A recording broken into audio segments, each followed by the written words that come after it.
welcome to tonight's Lung Cancer Living Room. Hello, everyone in the room. Thank you for coming, everyone online. Thank you for signing in via YouTube and or Facebook Live.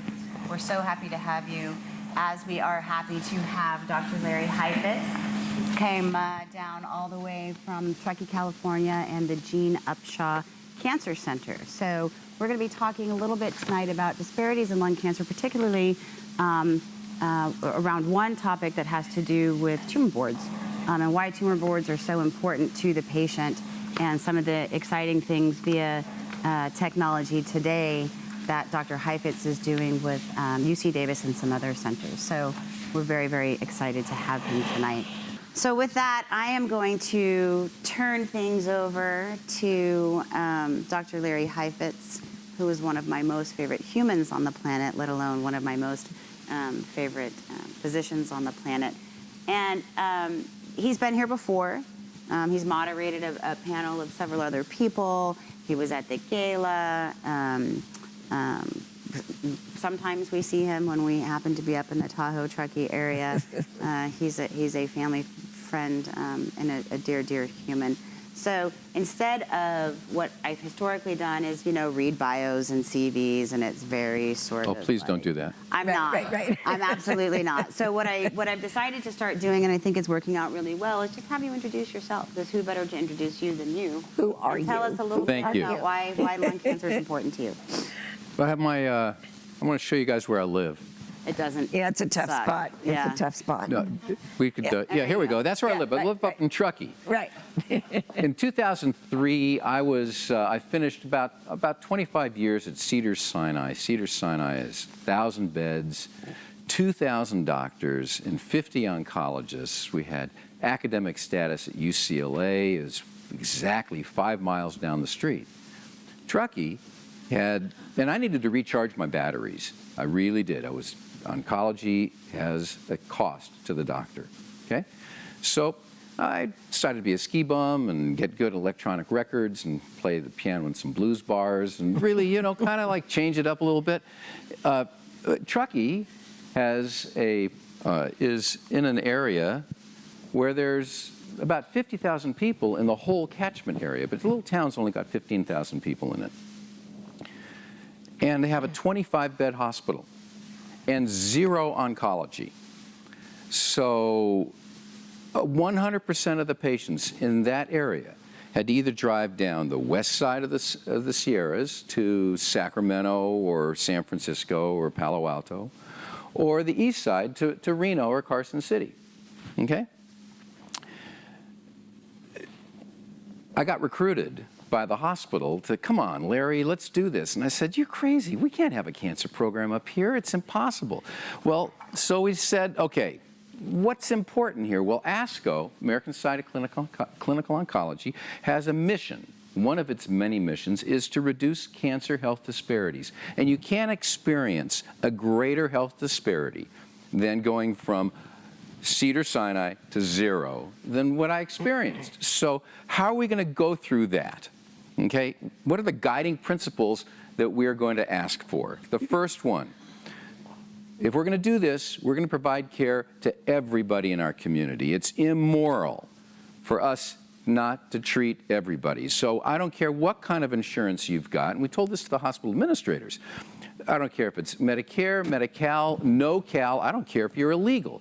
Everybody who's living there is going to get treated. That's number one. Number two, we had to reach out, we had to investigate what are those fears in the rural environment that are enhanced over the standard fears of getting a diagnosis like cancer in an urban environment.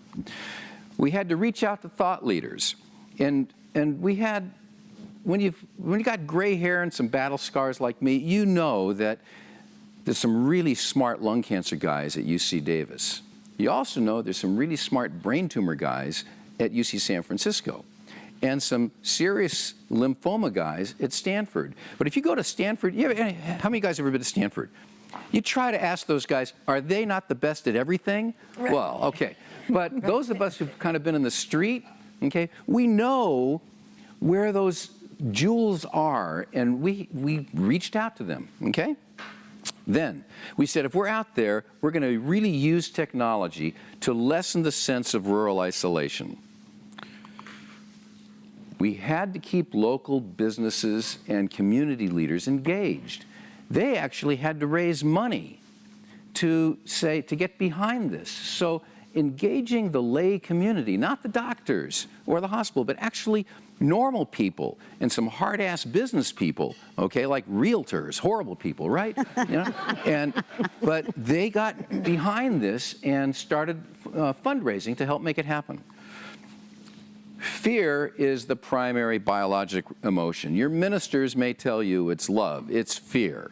These fears are universal for everybody on the planet. That's you're frightened of death, pain, and disability. But these fears are amplified in the rural setting. That's, are you going to get am I standing in front? I'm sorry. Disorganized care? Are you going to become a burden on your family and your caregivers? Do you have any family or caregivers up there? Okay? But the most important one is, are you getting yesterday's therapy? That's what you're really scared of. Okay, all of us on the doctor side of this are in a perfect storm. We've got a rapidly increasing population that's over 65, and that's the vast majority of all of our patients. We have an exponential knowledge-based growth with unpronounceable MIBs, NIBs, MABs, and ZUMABs. I mean, all the brand names you were bandying about, they all end in one of those four. And for not just lung cancer, it's breast cancer, colon, it's everything. And it works in one cancer, doesn't work in another cancer. And in some stage, you use it, and in another stage, you don't use it. And these guidelines and indications change every 3 months. We have a legacy medical education culture. We assume that doctors are the smartest kids in college. They're not. The Silicon Valley guys are the smartest, and the Wall Streeters are. The doctors are supposed to stay up and read journals, and then how do they know what's going on? They listen to drug reps. The whole system is not designed smart for how to stay up with this fabulous knowledge-based growth. So we're actually fighting this with yesterday's thinking. There are 8 NCI-designated comprehensive cancer centers in California. There are none in Nevada. We're about an hour from Nevada. So when community people said, and business people said, Larry, why don't you just affiliate with, you know, one of the big hospitals in Reno? I said, no way. If we're going to do this, we're going to go for the brass ring. We're going to affiliate with one of these 3, Stanford, Davis, or UC San Francisco, okay? Because we're going to do this right and try to make a difference. What is a tumor board? So how do you get good at this stuff? Well, after the Second World War, a couple things happened. We started doing staging because we had rudimentary computers. We started talking to each other. We got out of our ivory towers and thinking that we're smarter than somebody else. We got international. And there was no such thing as an oncologist. So there was no smartass in the room who said he knew what the right answer was, okay? We created a multidisciplinary conference, and that multidisciplinary conference meant you've got a surgeon, you have a primary care doc, you've got a radiologist, not necessarily a radiation therapist, okay? But you would also get a radiation therapist, and you have a pathologist. Now you get a medical oncologist, and you get all kinds of other docs in that room. It's a safe room, which means there's a term in medical school, it's called pimping, okay? When some senior resident has, tries to make you feel like you don't know squat, okay, by showing off how smart he or she is. That's not allowed in a tumor board. The opposite is the case. If you start acting like that, you're shamed. The question is, what do I do now? That's what we're trying to answer. And you can only answer that question if you're totally safe, which means no patients are allowed in the room. No patients' brothers who are doctors, who are chairman of the board of the hospital, are allowed in the room, okay? Because you've got to be able to think and say, oh man, I blew it, I should have done that. Well, you probably did. Let's do it. How do we fix that? You got to be able to say that with people who you feel safe with. It has been such an important human experience that now it's done in community hospitals. There's a general tumor board. It could be once every 2 weeks, once a month. But in academic hospitals, they're disease-specific tumor boards. It's so important. It's so valuable, this multidisciplinary experience, that the American College of Surgeons Commission on Cancer insists that unless you have tumor boards and document it and really pay attention to that, you're not going to get certified as by their Commission on Cancer, and you want to be certified. So UC Davis did the unthinkable. They actually moved their tumor boards around. That means they had to tell some surgeon, no, you can't have it at 7:30 because you've had it there for the last 10 years. It's going to be at noon. So every Monday, there's colorectal tumor board, virtual tumor board. Every Tuesday, it's urology. Every Wednesday, it's lung. And every Thursday, it's breast cancer. Okay? It's our new doctor's dining room. We don't go to the dining room to hand out business cards like a whole bunch of your doctors do. Okay? What we do is we go to this dining room, even if we don't have a case to present, and participate with our new partners, the academic leaders. Let me go on for something. So now you've got the idea there's this network of hospitals. We started something from nothing, and we're getting good at these big 4 diseases, all right? So in 1974, Dr. Larry Einhorn left MD Anderson Hospital. I started my fellowship in 1979, in 1977 at MD Anderson Hospital. And I heard about this guy, Larry Einhorn, who was a really smart guy, and he started this new drug called cisplatin for testicular cancer, okay? And in 1974, the probability of living 18 months was 38%. That means if you had advanced testicular cancer in 1974, you were going to die, okay? Now, he started this trial in 74. He published his first abstract in 76, and he published the paper in 78. And by 79, the probability of living 18 months was 80%. That's great. That means it took 4 years to move that survival curve. But if you were living within 200 miles of University of Indiana, where Larry Einhorn was, doing a virtual tumor board like we were, you'd be enrolled and you'd live.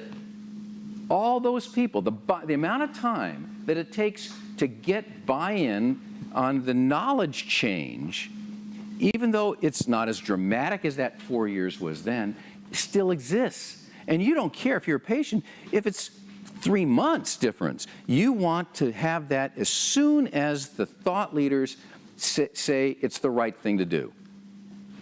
So we noticed that we had patients coming from an hour away from us, way off in the mountains, from really tiny hospitals, tiny 6-bed hospitals, hospitals that are busy going broke. They can't keep a doctor there.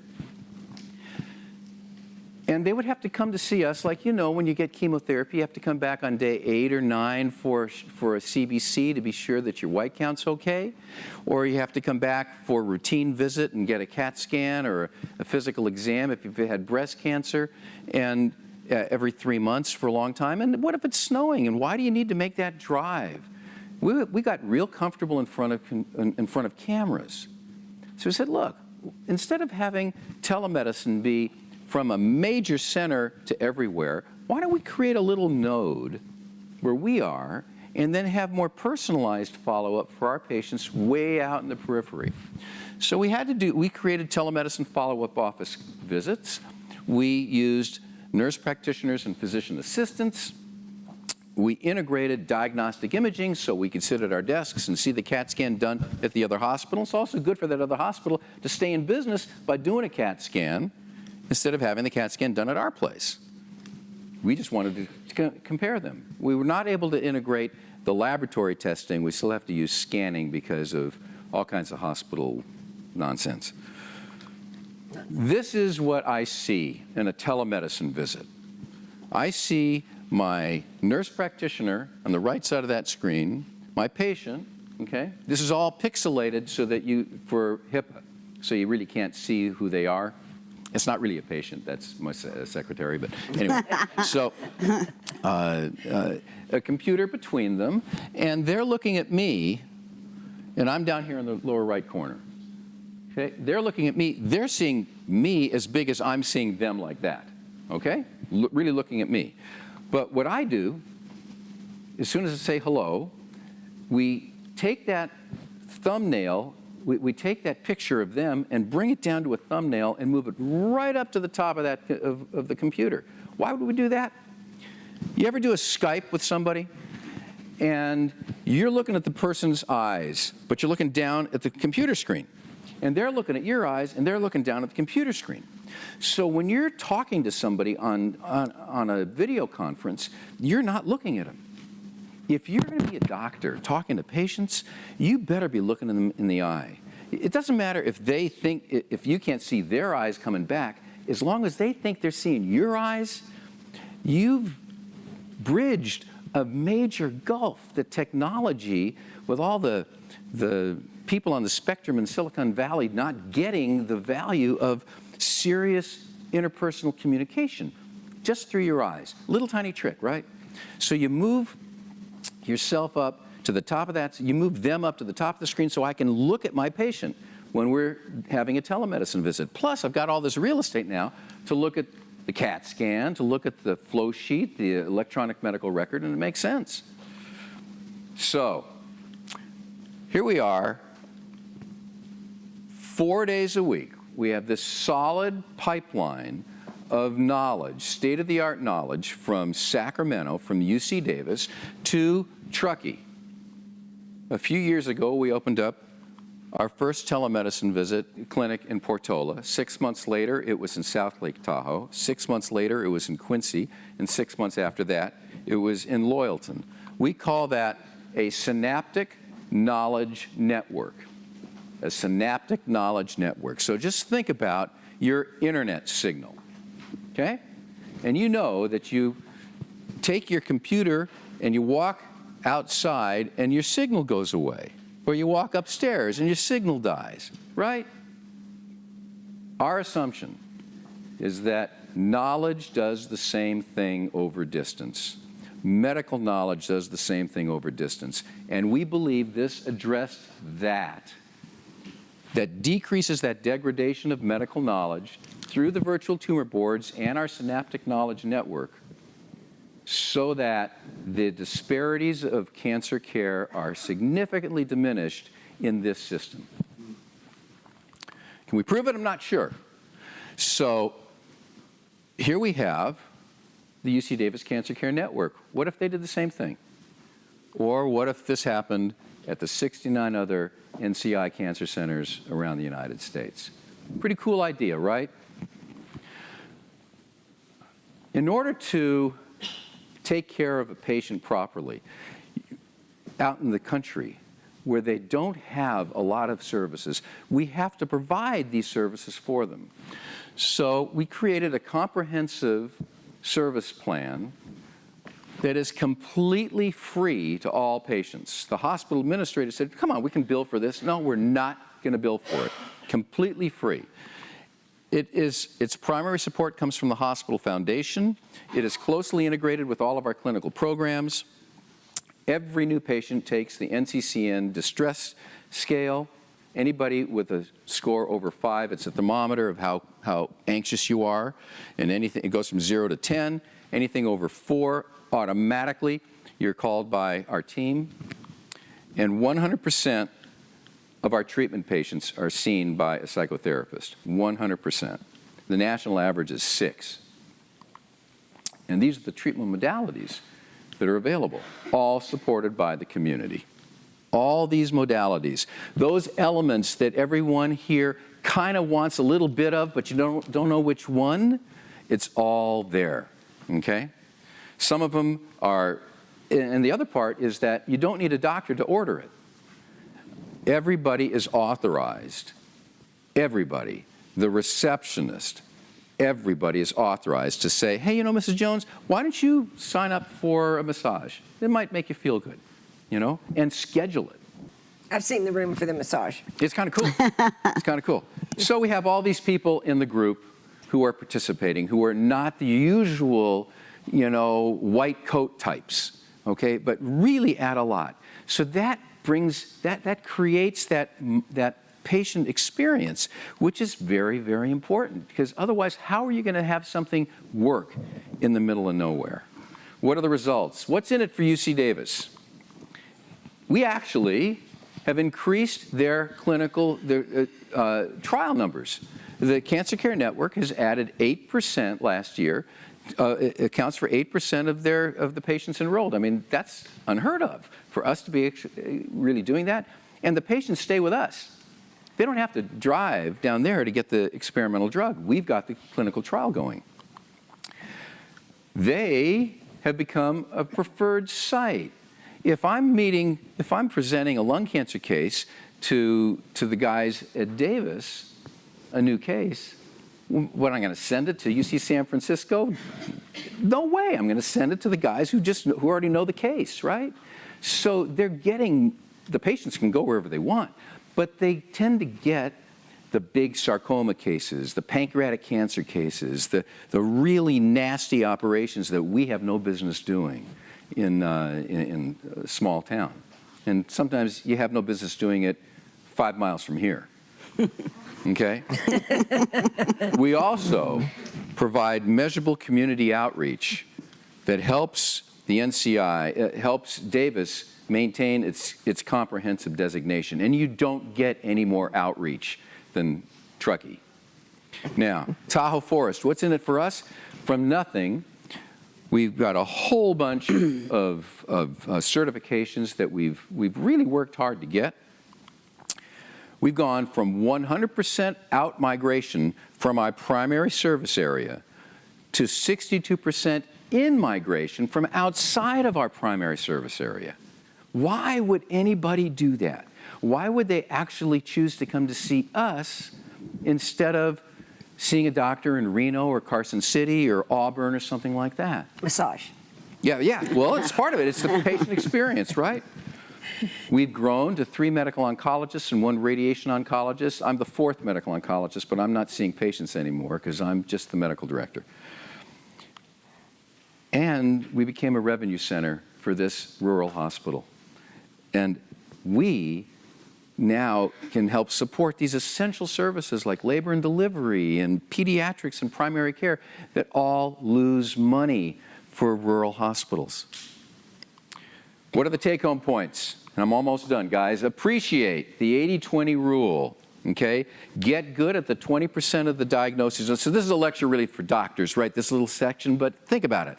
Get good at those 20% of instances that account for, of diagnoses that account for 80% of your patients. Really get that. Here's the hardest part. Get smart and stay smart at lunch. This is more than oncology now. Develop virtual, disease-specific, case-based conferences with regional thought leaders. It's the only way to keep up with the exponential knowledge-based growth. This could, just like I've got for cancers, cardiology is heart muscle, valve, rhythm, and coronary artery. You could knock heart disease out of the park with regional thinking like this, okay? The last take-home point is to insist, and it's hard for you guys as patients to think this through, but it's a headache for me, but insist that the hospitals recognize that technology should always be for doctors and patients, not hospital bean counters, okay? To be used to improve the doctor-doctor communication as well as the doctor-patient communication. Enable effective outreach to all of your remote patients and really think about and build all of your systems to address your patients' fears. This is what we did. And I said before, can we prove it? We don't know, but it sure makes good sense. You can prove it. Thanks for listening.